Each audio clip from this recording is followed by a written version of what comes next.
Let's welcome in Ted Nguyen, senior NFL writer at The Athletic. He also hosts the Just Win podcast. Ted, thank you so much for joining us, man. Really appreciate it.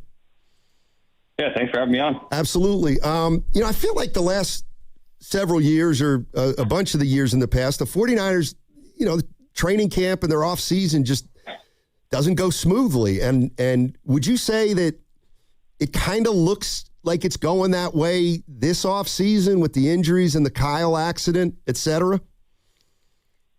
Yeah, I mean, I wouldn't say it's funny, but it's almost comical, like how many things can go wrong for the Niners in off season and during the season. They eventually find their way and get their footing, but it just, it's just something that just seems like goes on and on year after year. Hey, Ted, let me ask you this. Of everything that's kind of transpired, even Ricky Pearsall and Kyle off the field and, Deebo's back, Greenlaw's back, what's been the strangest part of this offseason for the Niners thus far, in your opinion? I guess with the receiver position, losing Pearsall definitely hurts, but, bringing Deebo back and how things kind of ended last time, curious to see if things are better. I mean, the end of Deebo's tenure with the Niners wasn't great. It was hard for him to get open. He was dropping passes. With the Commanders, he wasn't super productive, but supposedly he's in much better shape now. So I'm just curious to see what kind of Deebo Samuel the Niners are going to get. I mean, I think they didn't want to depend on him a ton, but without Ricky Pearsall, Christian Kirk is hurt right now. We don't know how Deshaun Stribling is going to play right off the bat, as a rookie in this offense. We'll see what they can get out of him. But I think it's going to be interesting to see. I mean, we know that the Niners know how to use him. Yeah, exactly. Ted Nguyen joining us on 95.7 The Game, senior NFL writer at The Athletic. It's fascinating to me that, when Brock Purdy came on the scene out of nowhere, he was all the talk. And then was he going to get paid? And then he got paid. And we're talking about, well, can he live up to the contract? And now here it is, a few years later, and like Purdy seems to be the most solid part of this team right now. And I mean, whether you think he's great or good or somewhere in the middle, like, is he like the most reliable 49er in terms of knowing what you're going to get out of him heading into the season? Yeah, I think so. I mean, it's always good to have a quarterback in place for multiple years that knows your system, that really fits exactly what you want. So I think, that's one of the reasons why they paid him. I think there's different opinions on whether he's truly, an elite quarterback. My teammate at The Athletic, Mike Sando, just did his quarterback tiers in which, he asked a bunch of executives to rank the quarterbacks, and Purdy was ranked 14th. And I thought, that was pretty fair. So I think in this system and obviously, with everything surrounding it, I think he could play, and obviously he could produce like a top 3 quarterback. So I think he just needs to be healthy. I mean, I think, when he's been on the field, he's been very consistently productive, but, he's had some health issues. So, hopefully he can stay healthy and be that, consistent part of the offense, because they really need something to really hang their hat on. Ted, I'm excited to see, how Warner comes back from injury, Kittle and Bosa. But with only 3 preseason games, this might be a bit of an unfair question. Do we know the plan? Are we so sure Niner fans are going to see those 3 guys, partake in the preseason games? I don't think anything's been announced yet as far as what their workload is going to be during preseason games. But, for a guy like Fred, I don't think he needs to be out there during the preseason. I mean, maybe for a series or two, just to kind of feel that physicality of football again and communicate at a high level when things are, the bullets are flying.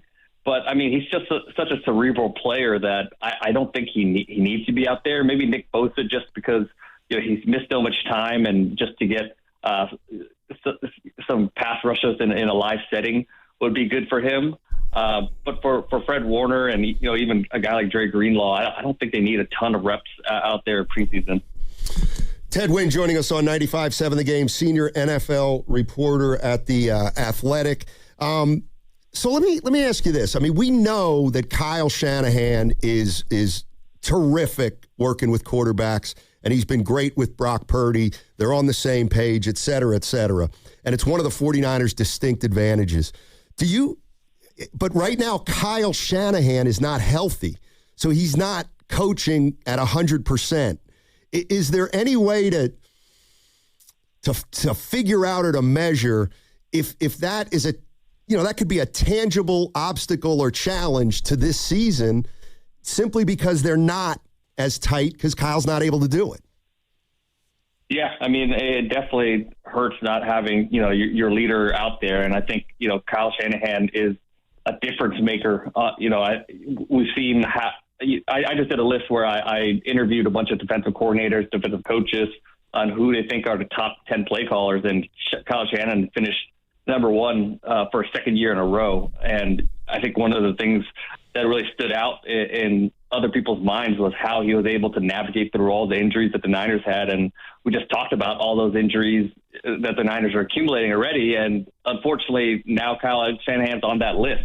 But I think a positive way of looking at it is, at least right now, you're just doing installs. So you're doing things, you're installing plays and things like that you already know, and you're putting the basics in. You're not game planning. You're not doing anything unique as far as having to put in new plays and all that stuff. So once you get to that point, you want Kyle Shanahan to be 100%, but right now he doesn't have to be at the very least. Ted, we were talking about Brock Purdy, and my partner was like, you know what? He's the one guy you can count on with what's everything going on with the Niners and the injuries or whatnot, and I agree. But I just thought to myself, is there another level for him to get to? And, a couple years ago, he was the MVP candidate. When I say Brock Purdy and I guess improvement, do you think that's far-fetched, or how important is he going to be for this Niner team to be successful? Yeah, I mean, I think what he needs to, for him to take the next step, is to kind of decrease the turnover-worthy throws. Like, he makes a lot of good throws into traffic, but every once in a while he just will put the ball up in a spot in a time where he doesn't need to, and he ranks really high up there as far as the quarterbacks that put the ball at risk. And I think, that part of what makes him good is his willingness to throw the ball into those tight windows. But I think just to cut down on those unnecessary chances when he doesn't need to is where he could take his game to the next level. Ted, let me ask you about Brandon Aiyuk. I saw the Commanders just signed Diggs, and that was a team that Brandon Aiyuk obviously wanted to go to. I know he's on that list of not playing list. Is there any chance that he'll play for the Niners again? Sorry, can you repeat? What was that? Who was that? You just said in the question? Brandon Aiyuk. I was just talking about Diggs going to the Commanders earlier today, and whether would you say that the door is absolutely shut on Brandon Aiyuk playing for the Niners?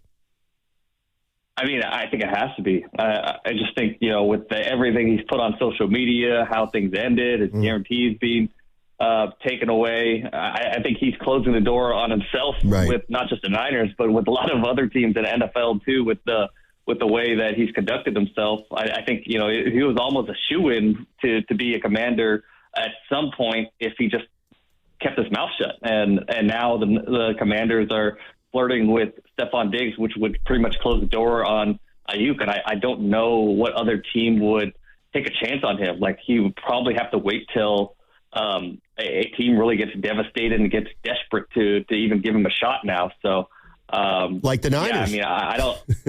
I mean, yeah. I mean, I just don't think they would do it just based on everything that's happened. But yeah, it's a rough look for him right now.